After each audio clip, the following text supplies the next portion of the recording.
This is a production of PBS Charlotte. The following episode of Charlotte Cooks is brought to you by Central Piedmont Community College and viewers like you. Thank you. Coming up on this episode of Charlotte Cooks, we have Chef Jill Aker-Ray in the kitchen with us, and we're going to be cooking up some country fried steak.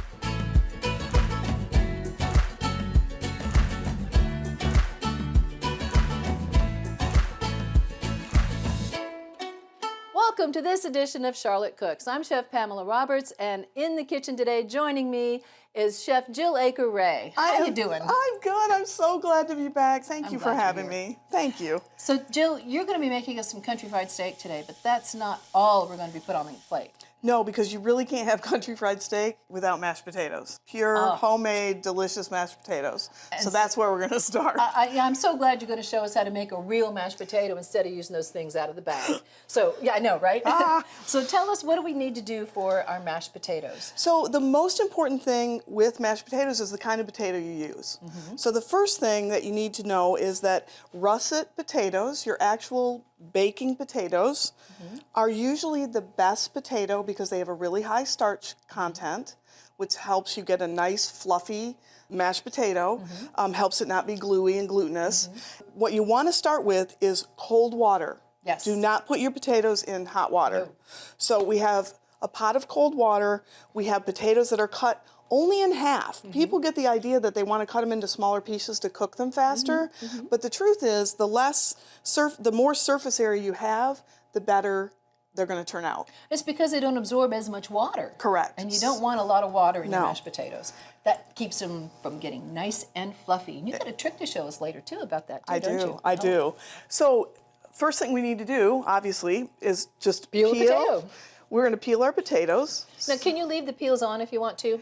I wouldn't on the russet potatoes. If I make this with a red skin potato, I will leave the peels on, and then when I mash them, you get that nice, the color in with it. Yes. But with the russets, I like to go ahead and get all the skin off. I love country fried steak, and I see it more on menus here in the South. I've been here 35 years, but I grew up in Michigan, and you didn't see it as much with eggs, which I love it with, but you saw it more as a dinner item. And when I was growing up, it was my favorite birthday meal. Always what I requested. But we didn't call it country fried steak, we called it pound steak. Why did you call it pound steak? Well, in a few minutes, we're going to go over and I'll show you why. But you now can buy, we're spoiled. We can buy cube steaks, and they're already cubed with a special machine. Back in the day, we were the machine. Yeah. So we had a mallet, and we had some frustration to get out, and we had to pound the steak. Yes. We took round steak, cut it, pounded it. So I called it pound steak all my life. I didn't know any different. So this is the easy part, the cold water like we talked about, and then we're going to put these into our cold water, turn it on high, and then we're going to turn it down and let them, they'll boil, but more at a simmer. Right. Not an aggressive boil. Right. And the secret, too, is a lot of salt. Okay. Go ahead and salt that water once they get going, and let those flavors start to, soak into the potatoes. So we're going to add our salt. We're going to let this come to a boil. That's going to simmer for about how long, Jill? 15 to 20 minutes, it depends. You're going to check it. You want it to be really fork tender. I would err on the side of cooking them a little too long than I would cooking them because you al can't dente. So next, what are we going to do? Well, we're going to go ahead and do the step of blanching our green beans. Okay. So we're going to make some green beans almondine. It's beautiful on the plate. It's the perfect accompaniment along with the potatoes to your country fried steak. But the trick to getting that beautiful color that you see in the restaurant that we like to get at home is to blanch them. So we're boiling some water. These are already cleaned and stemmed. And you want me to go ahead and salt this for you? That would be great, please. All right. Once again, don't salt your water early. There you go. Be a little gentle, a little careful. Drop your beans in. Drop your beans in. The nice thing about this, guys, you're going to see that color pop right away. And this step, which seems like a little bit of an extra step, you can do this a day ahead of time. Now they're going to get a little ice bath. And all this is going to do, the purpose of the ice bath is just to stop the cooking. Stop the cooking process. It preserves that beautiful green color too, doesn't it? We have our potatoes in the water. They're going to cook about 15, 20 minutes to get them all the way done. So while those are going, we're going to hop on over here and we're going to get our steak ready, right? Okay. All right, let's get our steak. So what we have here is we have an already cubed steak. Tell us what cubed means. Okay, so you can now buy them already cubed. They run through a machine that kind of shreds the meat and tenderizes it. But we used to do it back in the day, just do it ourselves. You can still do that. You can buy round steak, have it cut at the butcher, or you can cut it yourself. And then you can come home and basically, the first thing you want to do is make sure when you're going to go into any kind of breading that this meat is dry. That's going to make a difference with your breading sticking or not sticking. Absolutely. And as you can see, they're basically shredded through with that cuber. Yeah. So you want to be careful now not to be too aggressive when you've already got cubed steak. So we're not going to wail into this. So, but you know, back in the day, you would have to, because I mean, round you steak really is had tough to- as shoes. So here I'm just going to pound out the little corners that might not have gotten attention in the cuber when it went through, you know, the little ends and that kind of thing, with these, you know. The waffle end. The waffle end. Thank you. So I wouldn't have been able to think of that. All right. And then we're going to go into our breading process. Okay, what is the breading process? Can you explain that? I basically use flour. Okay, just regular all-purpose flour? Regular all-purpose flour. Okay. And does it need to be sifted? If it's lumpy, you should sift it. You should sift it, and I'm gonna, you know what I'm gonna do? I'm gonna sift it with a fork. Yeah, that's good. That's good. Oh, so you're putting flour in two spots. am. Ah. What I have found is Yeah. that you need that extra flour at the end so that you have a dry, so that you Yes. don't have that moisture. Okay, so regular AP flour in both of these. There's the extent of my sifting. Get all those big, Yeah. you know, you don't want clumps of it. Yeah. So then our next step, which is a delicious step, is buttermilk. Ooh, buttermilk. So I like the buttermilk breading. If you do not have buttermilk and you have whole milk, you can add a little bit of vinegar or lemon juice to regular milk, let it sit for 10 minutes. And Voila, It'll coagulate. just voila, like you've got buttermilk. And then I like to usually use 2 eggs. Okay. And that trusty fork, you're going to whisk them up. You know, that's what my grandma used. What we want to do is we want these well seasoned. Both the flour, the meat, and this buttermilk mixture.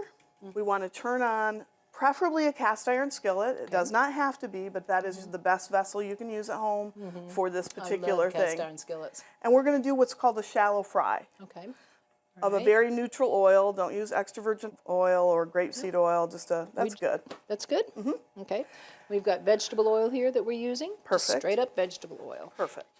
We've got seasoned salt, Okay. black pepper. We're going to use a lot of it. Okay. And then I've got some mixture of garlic powder and a few other things in here. Okay. Secret ingredients. Oh, all right. The oil needs to be about 350 degrees. What I do generally is I'll leave a little extra flour, which I'm going to have, and as I'm going along, I turn it on to a medium heat, maybe a little higher to medium high, and then watch it carefully. And as you can see, I think there's already some bubbles in there. Yes, yes. We're going to put some flour in there. They cook pretty fast, 2.5 to 3 minutes aside, but you don't want to burn that beautiful breading. Right. You want it to stay golden. So now what I want to tell you is, and I've learned this over the years, trial and error, when the breading comes off and I want to cry because I've made these beautiful crunchy fried steaks or fried chicken or anything that you're breading, and you get it in the pan and then you turn it over, and it can happen. And if it does, it's okay. There's more cube steak here. But what really seems to be very helpful, and I know you probably teach your students this in class. First of all, this is your best friend in the kitchen. A pan with the wire rack on top, so many things you can do. So many things. So what we want to see here is we want this to be dry. Okay? And we want to put it on the rack, and if there's wet spots, put the flour mixture on there. Let it absorb. Exactly. You want to leave that, either set it aside about 30 minutes, which we've done here, or if you have the time, go ahead and put it in the refrigerator on this rack overnight. It seems to make all the difference in the world.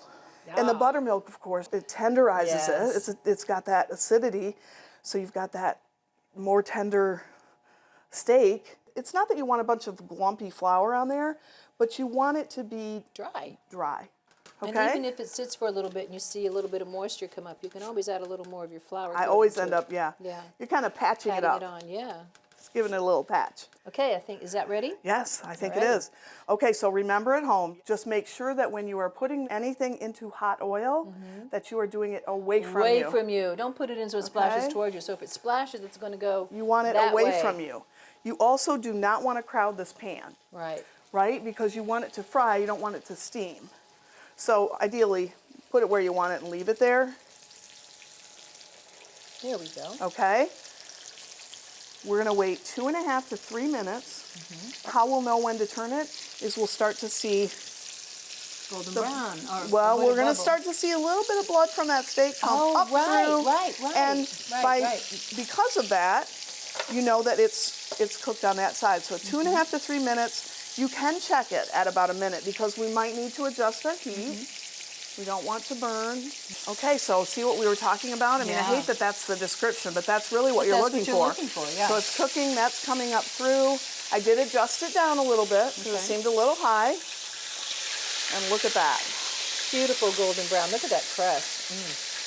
And it's sticking really well. Yes, it is. If you end up at the end, once you've cooked both sides, if you have some area where you feel like it needs a little extra love to get golden brown, feel free to flip it over. Okay. Just don't do a lot of, we don't want a lot of movement going Right. on there. The more you flip it, the more movement there is, the bigger your chance that the breading is going to fall off. Exactly. These look delicious, So I Jill. think we're ready to go. We know that they're cooked through.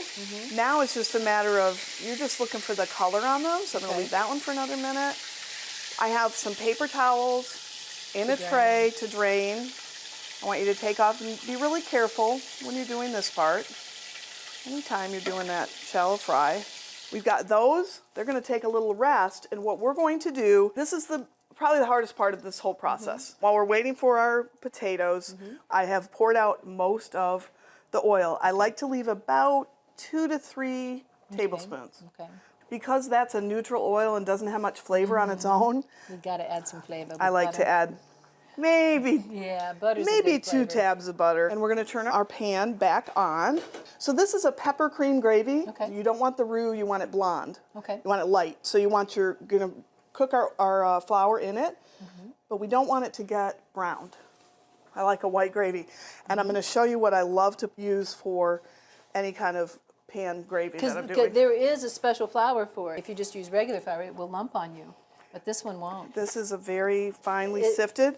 The answer to this, if you can't get this, is to go ahead and what we talked about earlier in the show Sift, is sift, to sift. sift. I love this flour because it's probably triple, quadruple sifted. It's still an all-purpose flour, but it is specifically for gravies and sauces. Yes, it is, because it doesn't lump. And I like this about medium. We got that butter in there, and we've got all those extra bits from our breading, Yes. and those are going to help with our gravy. So you want equal parts of flour to fat, Okay. as you know from. So if we had 3 to 4 tablespoons, that's probably what we're going to do here. I'm not big on measuring. I kind of like to eye it. We're not trying to get this too brown. You know, we're not making Right, gumbo or right. something. We're making a cream gravy, but what Right. we want to do is cook that flour taste out of there. Yes. So get your flour in first, and then immediately we're going to start adding flavor again. Okay, what flavors are we adding this Well, time? we're gonna stick with what we have Seasoned going on already. already. So Okay. let's keep it consistent. So we've got my little special blend: garlic, shallot, maybe a few other things. Oh, that's lovely. You cannot have enough pepper in the pepper gravy. Do not be afraid of this. The recipe that I have calls for cayenne.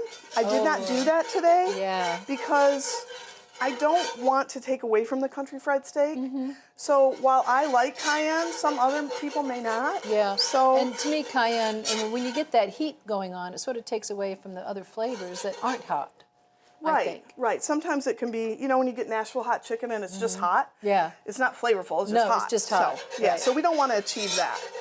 So we've got this going. We get a little bit of a simmer on that. One of the things I love to put in here, I'm a big fan of Worcestershire Yes, sauce. yes. So you get that like umami flavor. You get a little bit of cutting of the richness of the gravy, but you'll kind of have it in the back, and you'll go, I wonder what gravy is really good. It's got a real nice complement to meat. Love it. Yes. And if you don't have that, you can use a little bit of balsamic vinegar. Oh, there you go. Yes. Do the same Yes, thing. yes, yes. Gives that little bit of Yes. flavor. So we don't want it any further along than that as far as color. So then we just start adding our milk. And this is just whole milk, right? This is just whole milk. Gravy looks a little funny when you first start out, doesn't Yeah. it?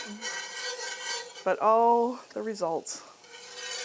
And I might end up needing a little bit more milk, but I have milk. And gravy is just, you know, it's a little labor of love, so Don't rush it. don't rush it. Our steaks can go on the rack. They can go in the oven for keep 'em warm. warm. Just Yep. keep them warm. I think we need to taste. All right, got a couple See what spoons we've got. here. A spoon for Okay. you, spoon for me.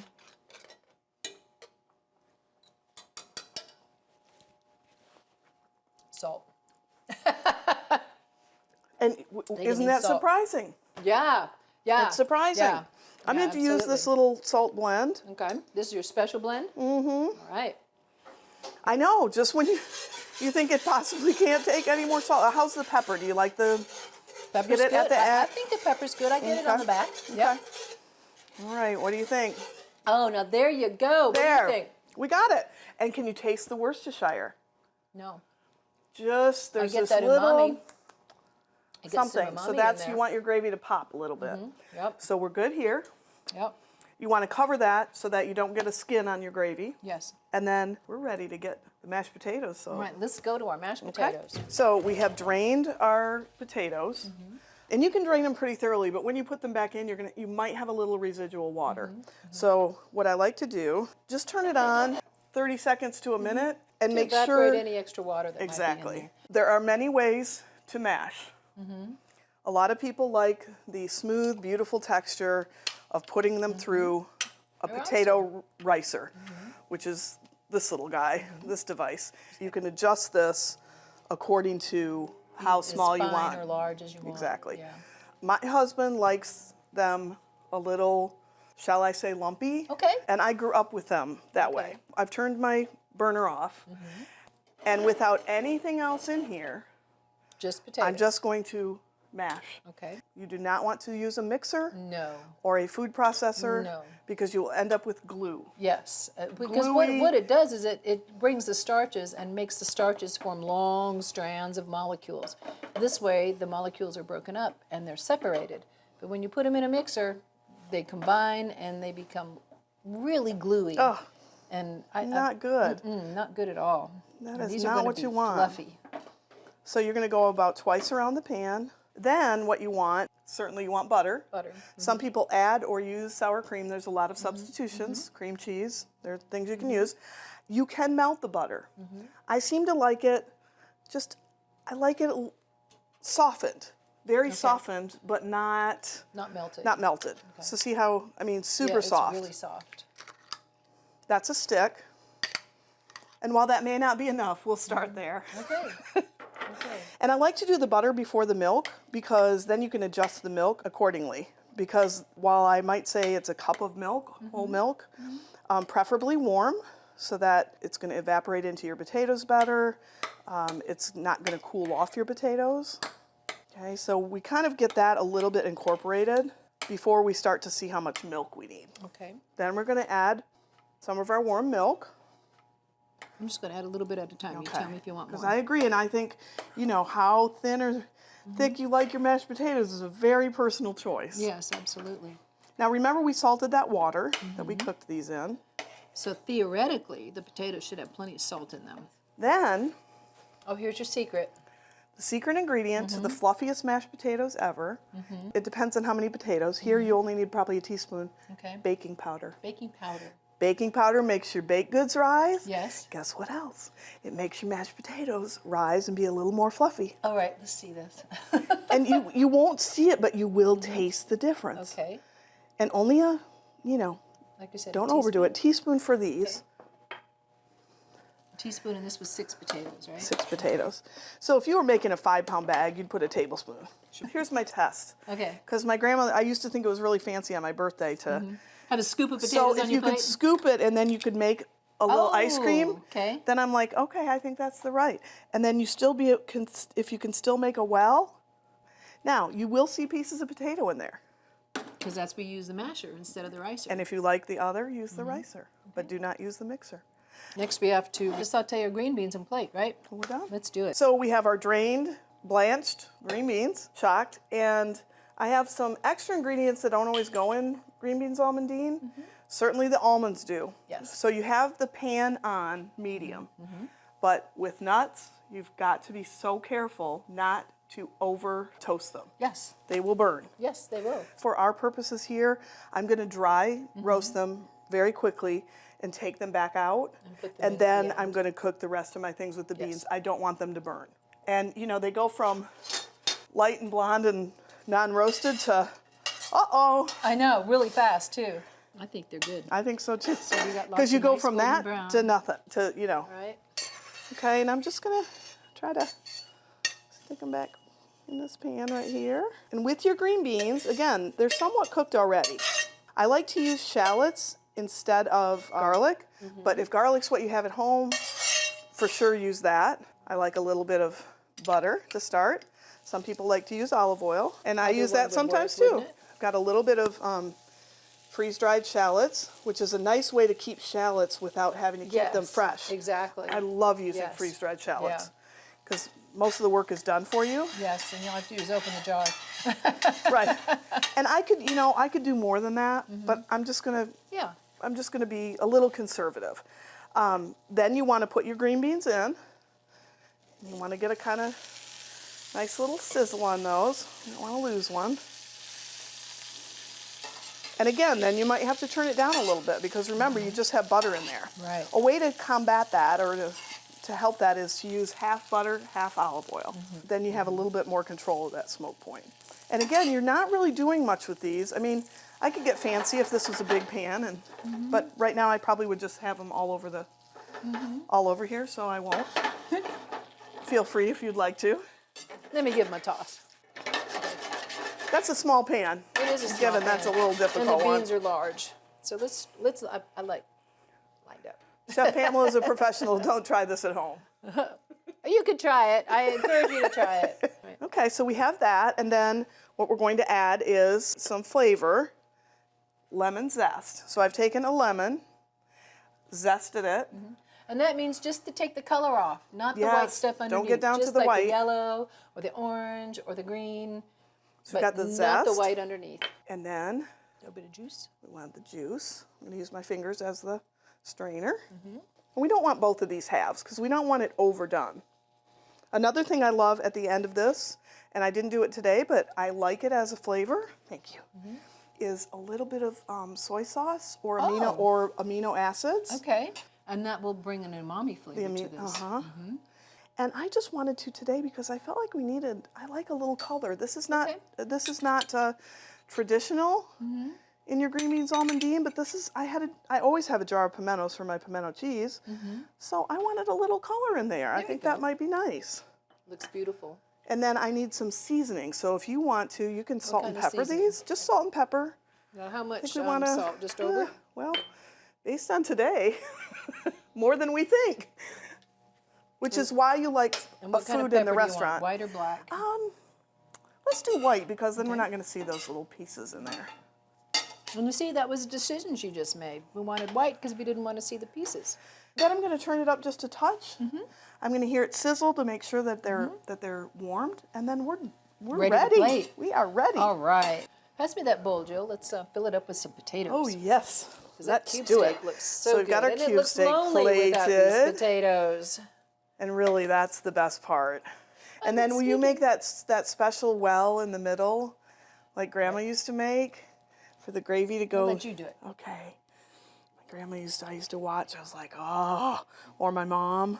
You know, so you get the well, and you're like, oh, here comes the potatoes. I And you want me to put some gravy in there? Yes, please. All right, hold it right there. Bring it up to the pan. Ooh, look at that. Another one? Yes, one more.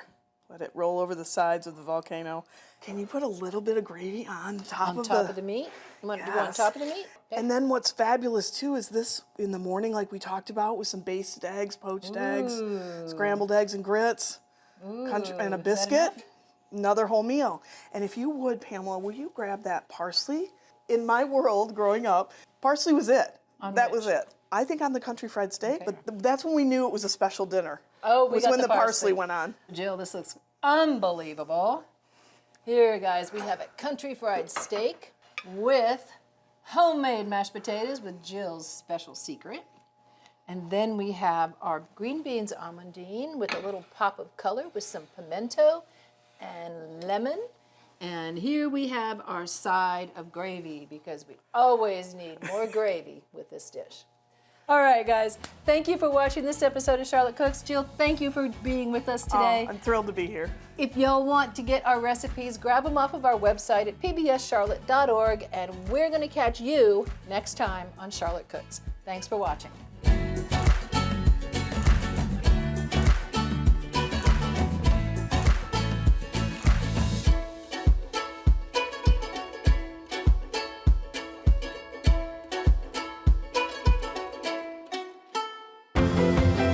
A production of PBS Charlotte.